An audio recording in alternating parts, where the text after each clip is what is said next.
friends, once again you are welcome. Premiums welcomes you all. Friends, आपण मागच्या 2 sessions मधून figure of स्पीचला समजून घेण्याचा विविध उदाहरणांसह छानसा प्रयत्न केला आणि मला निश्चित खात्री आहे तुमच्यापर्यंत फिगर ऑफ स्पीच नक्कीच पोहोचला असेल. तर चला, आजच्या या सेशनमध्ये आपण पुढच्या म्हणजेच क्रमांक 9 वर असलेल्या एका फिगर ऑफ स्पीचचा या ठिकाणी परिचय करून घेऊया. And that is nothing but the paradox. या पॅराडॉक्सला आपण मराठीमध्ये विरोधाभास या अलंकाराच्या नावानं ओळखत असतो. तर विरोध याचा इथे सरळ सरळ अर्थच यामध्ये अशा 2 कन्सेप्ट असणार आहेत ज्या एकमेकांच्या विरोधी संकल्पना म्हणजेच opposite concepts are there. It is a statement or group of sentences that contradict what we know while delivering the truth. It is also known as oxymoron. म्हणजे कधी कधी अशा काही शब्दांची छानशी जुळणी या फिगर ऑफ स्पीच मध्ये केलेली असते जे शब्द एकमेकांच्या कॉन्ट्रॅडिक्टरी असतात. जसे की अ वाईज फुल. या वाईज फुल या ठिकाणी एक शब्द वाईज आणि दुसरा फुल असा आहे, याला ऑक्सिमॉरॉन असं आपण म्हणतो. म्हणजे या ठिकाणी दोन्ही कन्सेप्ट ज्या की एकमेकांशी कॉन्ट्रॅडिक्टरी आहेत पण त्या एकाच वाक्यात वापरलेल्या असतात. बघा, भाषेतल्या सौंदर्याला या ठिकाणी छानसं समजून घेता येऊ शकतं. या ठिकाणी पॅराडॉक्स बद्दलची काही उदाहरणं तुमच्या समोर दिसत आहेत. लेस इज मोर. म्हणजे जे लेस आहे तेच खूप आहे, तेच भरपूर आहे, ते पुरेसं आहे या अर्थानं. म्हणजेच काय, लेस आणि मोर या 2 अपोजिट किंवा कॉन्ट्रॅडिक्टरी ज्या कन्सेप्ट आहेत त्या एकाच वाक्यात आलेल्या आहेत आणि तरीही वाक्य सुंदर आणि छान असं दिसत आहे. दुसरं उदाहरण त्यातलं पाहूया. This is the beginning of the end. बघा, बिगिनिंग आणि एंड या 2 एकदम कॉन्ट्रॅडिक्टरी कन्सेप्ट आहेत पण त्या एकाच वाक्यात सुंदरपणे गुंफून आलेल्या आहेत आणि अशा ठिकाणी अशा वाक्यातलं सौंदर्य आपल्याला टिकता यायला हवं, ज्यालाच आपण पॅराडॉक्स असं म्हणतो. तिसरं वाक्य त्यातलं, save money by spending it. Save money by spending it म्हणजे सेव्ह आणि स्पेंड हे 2 अपोजिट कन्सेप्ट आहेत. आपल्या दैनंदिन वापरातले एक छानस वाक्य तुमच्या नक्कीच परिचयाचं असेल. अगर चैन से सोना है तो चाक चाहिए. So this Sona and charity, these are opposite concepts but they are coming together to show the figure of speech, that is paradox. The next one, that is hyperbole.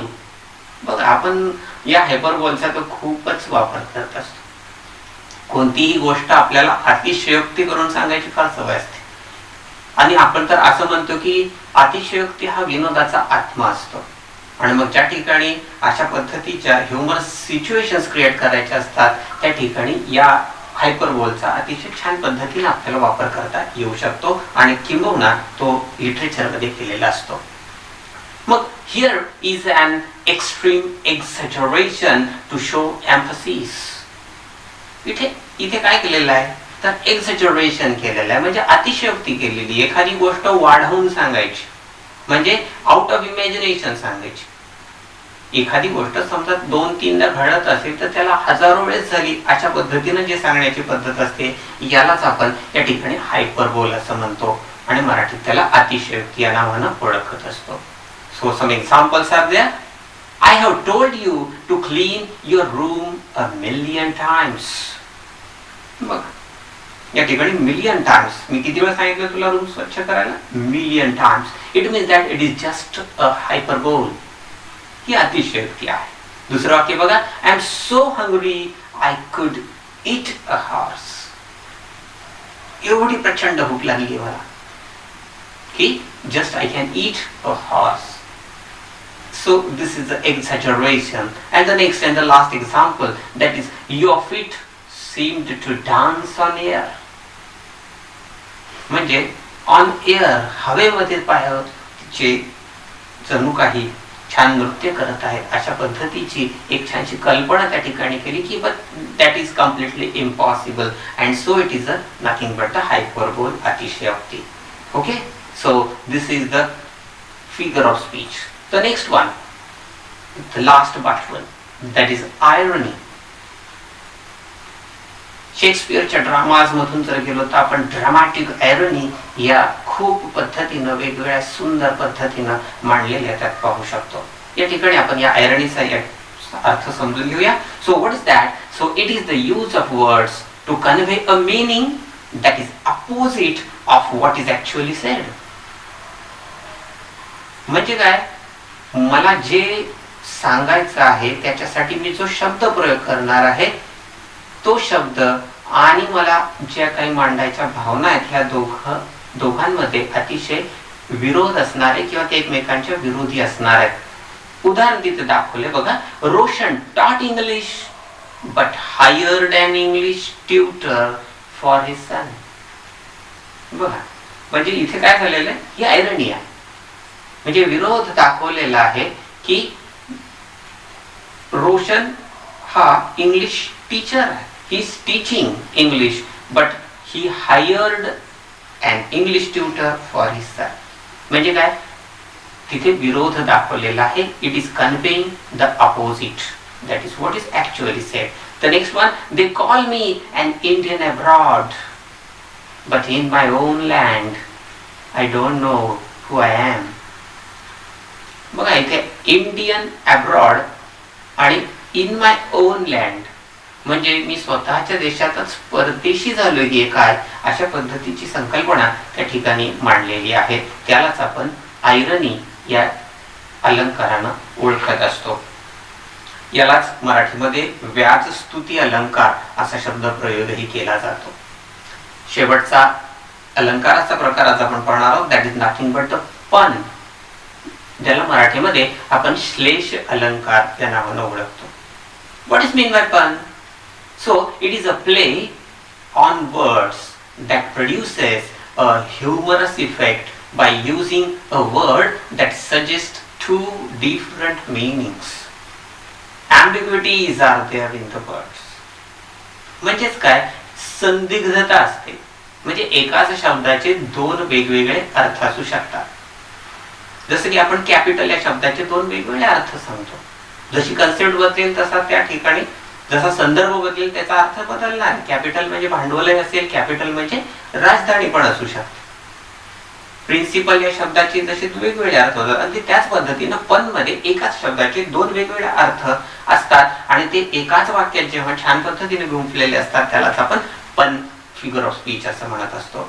त्या ठिकाणी बघा, काही ॲम्बिग्युइटीज असलेली काही शब्द तुमच्या त्या उदाहरणांमध्ये तुम्हाला दिसून येतील. The conductor minds the train.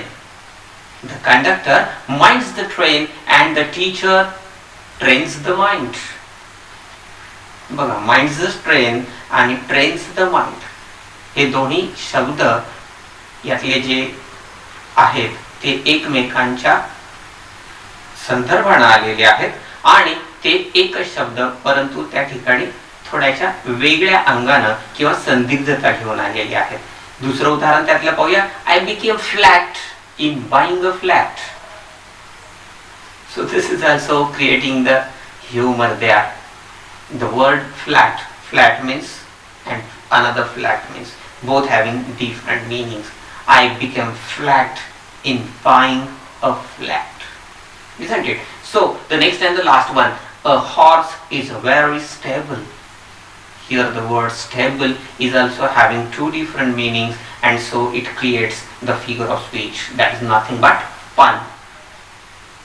तर मित्रांनो, अशा पद्धतीने या विविध वाक्यांच्या माध्यमातून आपण फिगर ऑफ स्पीचेसला समजून घेतलेला आहे. मग आता नेमकं परीक्षेच्या संदर्भानं आपल्याला या सगळ्या फिगर ऑफ स्पीचचा फार बारकाईने विचार करायचा आहे. खरं तर मित्रांनो, याच्यासाठी असणारे जे काही 3-4 मार्क्स परीक्षेमध्ये असतात ते आपण निश्चितपणे खात्रीपूर्वक आत्मसात करू शकतो जर यातल्या प्रत्येक बाबींना सूक्ष्मपणे समजून घेतलं तर. या बाबींना समजून घ्या, त्यातले काही महत्त्वाचे मुद्दे लक्षात ठेवा आणि निश्चितपणे येणाऱ्या 10वीच्या परीक्षेसाठी या लेसनचा आपण छानपैकी उपयोग करून घेऊया आणि प्रश्नांची अचूक उत्तरे आपण देऊया. तर चला मित्रांनो, या ठिकाणी या सेशनमध्ये आपण तुर्तास पूर्णविराम घेणार आहोत. यापेक्षा वेगळे व्हिडिओज आणि यापेक्षा वेगळ्या संदर्भानं ग्रॅमॅटिकल थिंग्स आणि लिसनिंग, स्पीकिंग, रीडिंग, रायटिंग या स्किल्सवर तुम्हाला जर अजून काही छान नवीन गोष्टी समजून घेण्याची इच्छा असेल तर तुम्ही माझ्या इझी इंग या चॅनलला भेट देऊ शकता. So friends, definitely you enjoyed all these videos. So we are going to meet in the next video. So till then, goodbye.